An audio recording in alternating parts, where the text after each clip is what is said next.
1, 2, 3, go!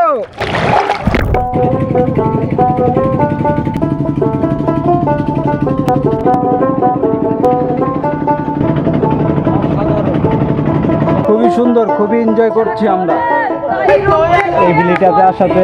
অনেক enjoy, অনেক মজা করেছি। বন্ধু চশমাটা দাও।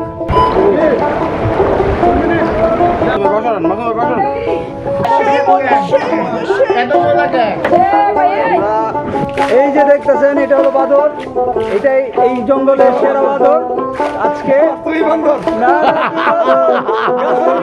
গাছের বাঁদর। হোয়াটসঅ্যাপ এভরিওয়ান, আজকে আপনারা দেখবেন সিলেটের এক অন্যরকম সৌন্দর্য এবং ভিন্ন রকম অভিজ্ঞতা। আমাদের আজকের ভ্লগে থাকবে অ্যাডভেঞ্চার, এন্টারটেইনমেন্ট, হাসি, আড্ডা আর সিলেটের best view. So ladies and gentleman, let's start our vlog number 3।